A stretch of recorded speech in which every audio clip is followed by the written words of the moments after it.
दोस्तों, इस वीडियो के माध्यम से हम जानेंगे कि महाभारत के बाद पांडव और भगवान कृष्ण का क्या हुआ था। तो वीडियो में अंत तक अवश्य बने रहिए।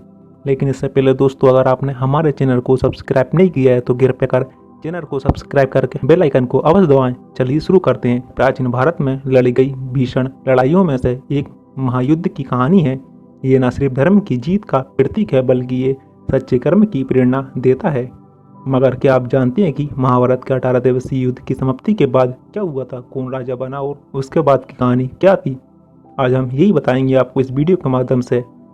दोस्तों, महाभारत के युद्ध के बाद पांडवों की जीत हुई। युधिष्ठिर को हस्तिनापुर का राजा घोषित किया गया। उनके नेतृत्व में पांडवों का राज पूरे 36 साल तक चला। युधिष्ठिर के राज तिलक के समय गांधारी ने कौरवों के नाश के लिए श्री कृष्ण को दोषी ठहराते हुए साफ दिया कि जिस प्रकार कौरवों के वंश का नाश हुआ है, वैसे ही यदुवंश का भी नाश होगा।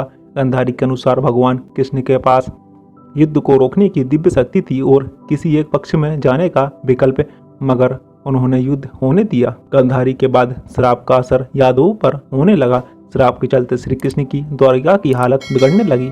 कृष्ण सारे यादव कुल को प्रवास ले गए, लेकिन वहां भी हिंसा से पीछा नहीं छूटा।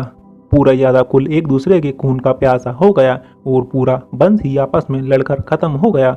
इस नरसंहार में श्री भगवान कृष्ण, बलराम, दरुका और बबरू ही बचे थे। प्रभास नरसंहार के बाद भगवान कृष्ण ने वन में ध्यान मगन होने का निर्णय लिया। जब वे ध्यान में लीन थे तो जरा नाम के शिकारी ने वन में हिरण का शिकार करते समय तीर चलाया, जो कृष्ण के पैर में लगा।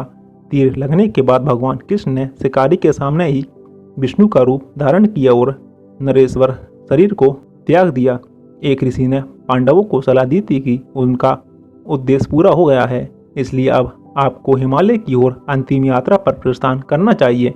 इसके बाद अर्जुन के पुत्र परीक्षित को राजपाट सौंपकर द्रौपदी के साथ अपनी अंतिम यात्रा के लिए हिमालय की ओर निकल पड़े। पांडवों ने द्रौपदी और एक कुत्ते के साथ अपनी अंतिम यात्रा के रूप में स्वर्ग की सीढ़ियां चढ़नी शुरू की। स्वर्ग की सीढ़ी चलने के दौरान धीरे धीरे सभी युधिष्ठिर का साथ छोड़ने लगे। शुरुआत द्रौपदी से हुई और अंत में भीम का निधन हो गया। माना जाता है कि पांडवों में सिर्फ युधिष्ठिर ही कुत्ते के साथ हिमालय के पार स्वर्ग के दरवाजे पर पहुंच सके। स्वर्ग के दरवाजे पर भगवान इंद्र ने युधिष्ठिर का स्वागत किया और उनकी अंतिम यात्रा में शामिल होने का आग्रह किया। युधिष्ठिर के साथ गया कुत्ता वहां गायब हो गया, जो वास्तव में यमराज थे। उन्होंने युधिष्ठिर की प्रशंसा करते हुए युधिष्ठिर को सबसे पहले नरक दिखाया। वह द्रौपदी और अपने बाकी भाइयों को देख युधिष्ठिर उदास हुए। तब भगवान इंद्र ने कहा कि अपने कर्मों की सजा पूर्ण कर वे जल्द ही स्वर्ग में दाखिल होंगे। तब जाके युधिष्ठिर को चैन मिला। तो साथियों, इस वीडियो के माध्यम से हमने आपको यही बताने का प्रयास किया कि महाभारत के बाद पांडव और भगवान कृष्ण का क्या हुआ था। अगर आपको हमारी वीडियो पसंद आती हो तो वीडियो को लाइक और चैनल को सब्सक्राइब अवश्य करें और साथ ही साथ बेल आइकन को भी क्लिक करें। धन्यवाद।